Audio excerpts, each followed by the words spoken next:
नमस्कार दोस्तों। आईआरसीटीसी के शेयर होल्डर्स के लिए खुशखबरी है।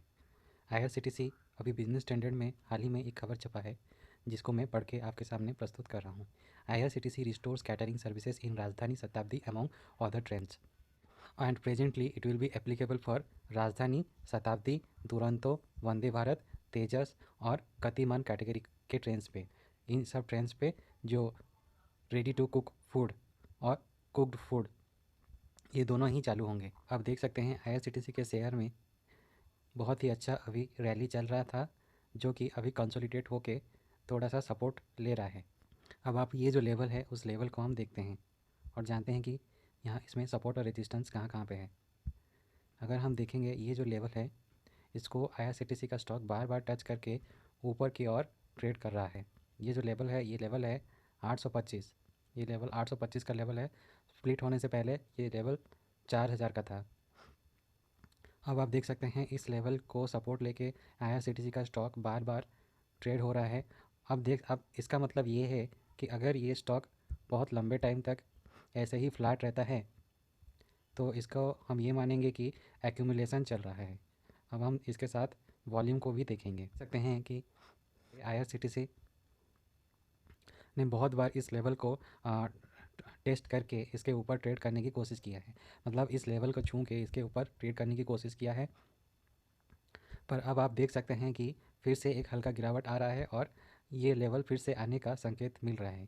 पर अब आईआरसीटीसी में जो कि अच्छे खबर आ रहे हैं तो ये लेवल फिर से एक सपोर्ट के रूप में काम कर सकता है। देखते हैं कि फिबोनाची के लेवल्स कहाँ कहाँ पे हैं।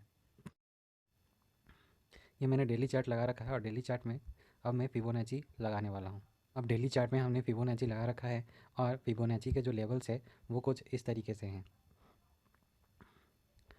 जो रनअप था उसका 38% का जो सपोर्ट लेवल था वो था 981 रुपीज़, जिसको कि आईआरसीटीसी ने बहुत ही आसानी से वॉल्यूम के साथ ब्रेक कर लिया। और 50% का एक सपोर्ट था जो कि 887 रुपीज़ था, उसको भी आईआरसीटीसी ने वॉल्यूम के साथ ब्रेक किया। ये जो दो वॉल्यूम थे वो ये थे। एक वॉल्यूम ये था, एक जहाँ पे वॉल्यूम के साथ ब्रेकआउट हुआ था ये वाला कैंडल था, और एक ये वाला कैंडल था जहाँ वॉल्यूम के साथ ब्रेकआउट हुआ था। अब उस दौरान जो वॉल्यूम आए थे आप देख सकते हैं बहुत ही ज़्यादा थे।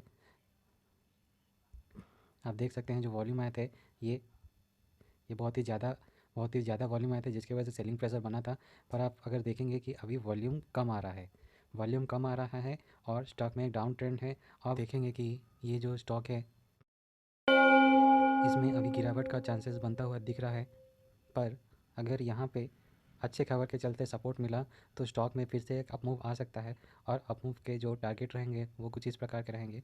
अपमूव अगर यहाँ पे सपोर्ट लेता है और बिना वॉल्यूम के यहाँ पे जब टच करता है तो वॉल्यूम नहीं आता है और यहाँ पे थोड़े टाइम तक ट्रेड करता है। जैसे कि यहाँ पे अगर स्टॉक फ्लैट ट्रेड करता है कुछ ही टाइम तक ऐसे ऐसे, तो अपने पास तीन टारगेट रहते हैं। एक तो 50% का टारगेट रहता है, एक 38.2% का, और एक सीधा ऊपर वाला टारगेट रहता है 1250 का जो हाई है। तो 50% वाला जो टारगेट है 50% वाला जो टारगेट है उसका वैल्यू है 887 रुपये, और 985 वाला जो टारगेट है वो है 38.2% वाला जो टारगेट है वो 989 रुपीज़, और जो हाई वाला टारगेट है वो है 1250। पर अगर स्टॉक गिरता है तो सपोर्ट कहाँ पे मिलेगा? अगर गिरता है स्टॉक तो आपको देखना पड़ेगा कि ये जो एक लेवल है ये अच्छा सपोर्ट की तरह काम कर रहा है या नहीं कर रहा है। ये जो एक लेवल है इस लेवल का वैल्यू हम देखते हैं। ये लेवल जो है इसका वैल्यू क्या है? ये लेवल का जो वैल्यू है ये 743 से 795, 743 से 795 के बीच में स्टॉक को फिर से एक और सपोर्ट मिलना चाहिए। अगर नहीं मिला तो फिर से डाउनफॉल होके जो पिछला हाई था, मतलब रनअप से पहले जो हाई बनाया था 559 वो लेवल आ सकता है। पर मेरे हिसाब से अब जब स्टॉक यहाँ पे एक लंबे टाइम से सपोर्ट ले रहा है तो मेरे हिसाब से स्टॉक इसी लेवल पे ही सपोर्ट लेगा। और अब ज़्यादा वॉल्यूम आने का वेट करना पड़ेगा, जो कि एक संकेत रहेगा कि अब फिर से एक अपमूव आना बन सकता है। तो हमें बस वेट करना है कि यहाँ पे ज़्यादा वॉल्यूम आए, ये ये वाले वॉल्यूम्स ज़्यादा आए या फिर ये वाले वॉल्यूम्स ज़्यादा आए। आप देखेंगे कि स्टॉक यहाँ पे फ्लैट था और अभी वॉल्यूम आए थे यहाँ पे, और ये वाले वॉल्यूम्स आए और स्टॉक फ्लैट रहे, उसके बाद जब वॉल्यूम आएंगे तो स्टॉक में एक अच्छा अपमूव देखने को मिलेगा। तो इसका हमें इंतज़ार करना है। तो ये था मेरा एनालिसिस दोस्तों। ये एनालिसिस आपको कैसा लगा कमेंट बॉक्स में लिख के बताएं, और ऐसे और भी एनालिसिस के लिए वीडियो को लाइक शेयर सब्सक्राइब करना ना भूलें और बेल आइकन को दबाना ना भूलें नोटिफिकेशन पाने के लिए। धन्यवाद।